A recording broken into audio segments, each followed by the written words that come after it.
to Brutally Honest with Jasmine Brand. I'm here with Lil Mo. I want to talk about, how did you end up working with Missy Elliott? How did you meet her? How did she hear about you? So around that time, like in the 1900s, the late 1900s, you know, because my kids be swearing I grew up with Martin Luther King child. I was referencing and demoing and writing songs. Explain to us what referencing is. Referencing is when you sing the song that you wrote. Mm-hmm. So instead of having someone else sing it, I would sing it. But one thing I loved about Missy was once she heard the song, she heard my voice, and she was just like, yo, you want to go on tour? Like, yeah. But I thought it was, well, they say cap now. But back then I was like, when Merlin Bob's office had called me, he was the senior VP over at Electra. Mm-hmm.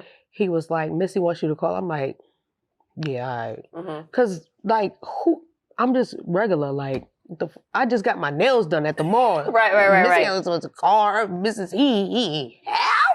So I called her, and she was on her car phone. I think she had a Lambo at the time. Of course she did. Yeah.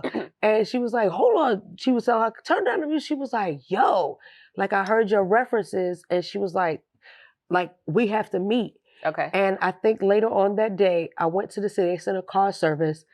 And, you know, you have this image of people like, wow, they're a superstar and they're so lit.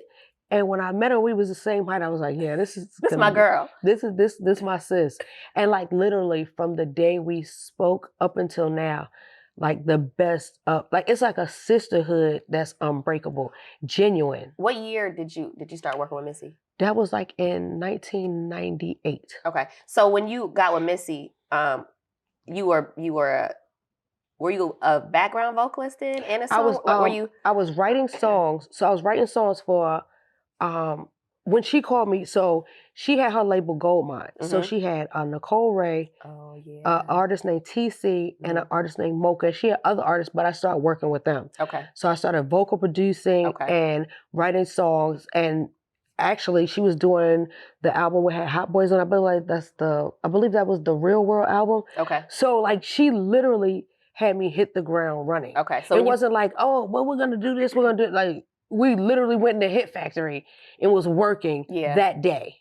Wow. And from then on, she would have me just sing in front of people, from Whitney Houston to everybody. And then it was just she had you singing in front of people? Yeah, so I would never know who's coming to the studio. Okay. So I'm sitting there chilling, just sipping my water like, okay, what we about to do? Mm-hmm. Is that Whitty Hutton right there? Whitty Hutton is in the studio. Whitty Hutton. That's what you call her? Okay. Like, how does that happen? Okay, so how was that experience? What?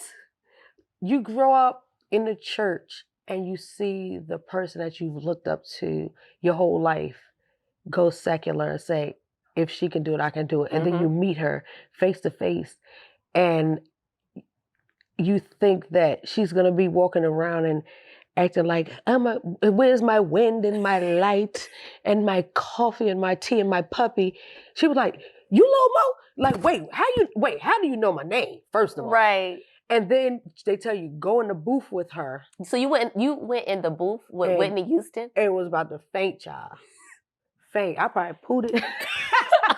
I don't know. I was just standing there and just like there was no cell phones then, child. If right, you had a cell phone, you call after 9 o'clock because that's when the hours, them cell phone bills is different, child. So it's just like, oh my God. So I'm standing next to Whitney Houston and she's like, what to know you did right here? I was like, I don't know. Just do what you want to do. You feel me? I believe the children are our future.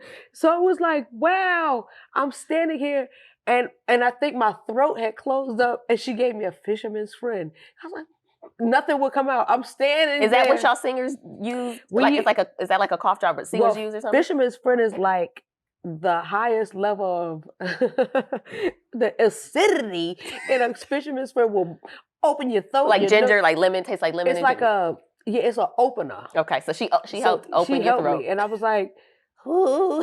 So the name of the song was called, I remember it's called Yes. And I had referenced it, but you never knew who the songs was for. Yeah. So I'm sitting there and they're playing my Atlas back and Whitney was like, you can sing.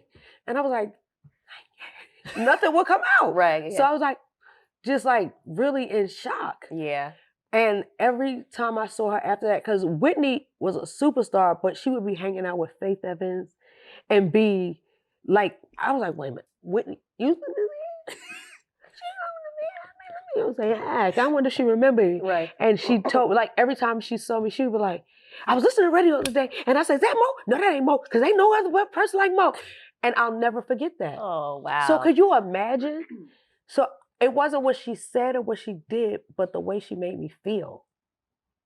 Like, that's a bar. That right there.